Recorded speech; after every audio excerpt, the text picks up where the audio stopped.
کا کاروبار کرتے رہے. ایک دن ایسا ہوا کہ اپنی بیوی سے گوشت لا کر دیا اور کہا کہ پکاؤ. بیوی نے کہا لکڑیاں نہیں ہیں. کہا کہ میں فلاں کے اوپر میرا سود آتا ہے, سود میں وہ لکڑیاں لے آؤں گا.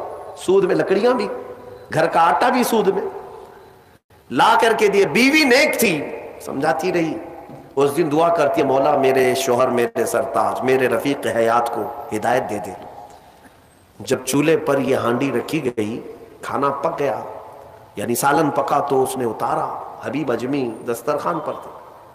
ہانڈی کھولی گئی تو اس میں پکتا ہوا خون تھا, خون کے علاوہ کچھ نہیں.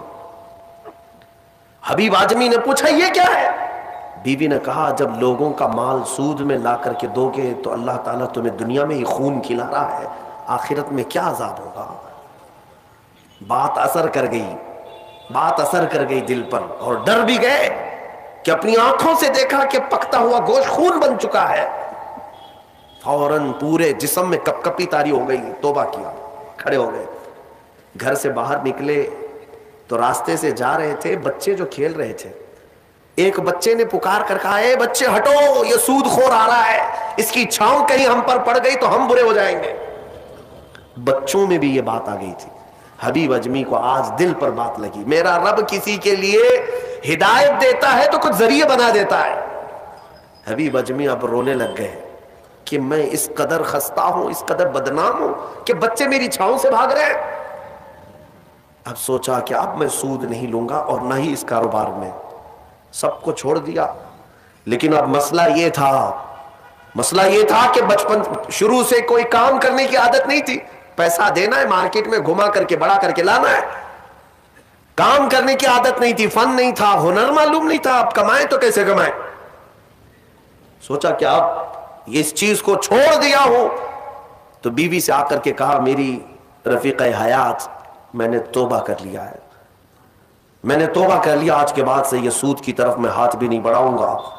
بیوی سجدہ شکر ادا کرتی اور کہتی ہے میرے رفیق, اے میرے زندگی کے ساتھی, اب فکر مت کرنا, میں تم سے کسی چیز کا مطالبہ نہیں کروں گی. آدھی روٹی بھی لاؤ میں صبر کروں گی, آدھی روٹی بھی آئی تو میں صبر کروں گی, اس لیے کہ آپ حلال رزق کی طرف جا رہے ہیں. کاش ہماری عورتیں ایسی ہوں جو اپنے شوہر کو سیدھے راستے پر لانے کا سبب بن سکے. ورنہ بہت ساری عورتوں کے مطالبات کی وجہ سے مرد حرام کاریوں میں پڑ گئے. تنخواہ تھوڑی سی ہے, عورت کے مطالبے زیادہ ہیں, اس کے مطالبے پورے کر نہیں پا رہا ہے تو حرام کاریوں میں مصروف.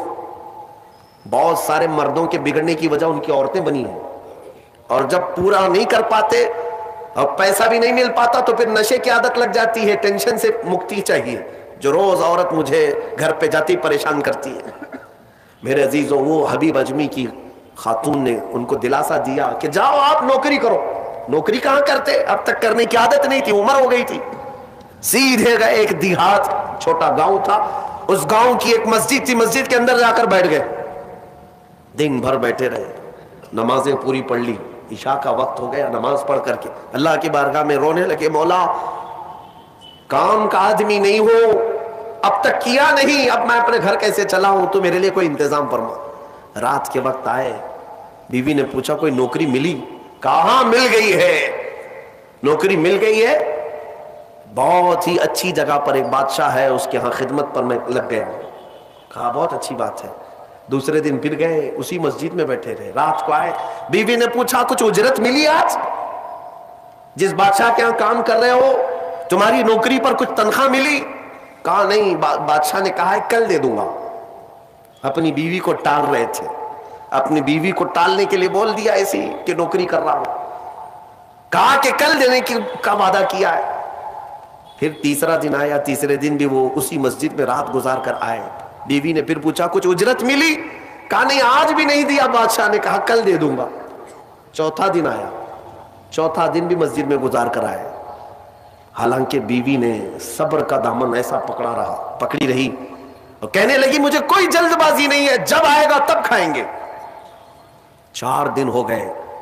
آج پھر رات کو بیوی نے پوچھا کچھ تنخواہ ملی, گھر کیسے چلے گا؟ 4 دن سے چولہا نہیں جلا گھر پہ.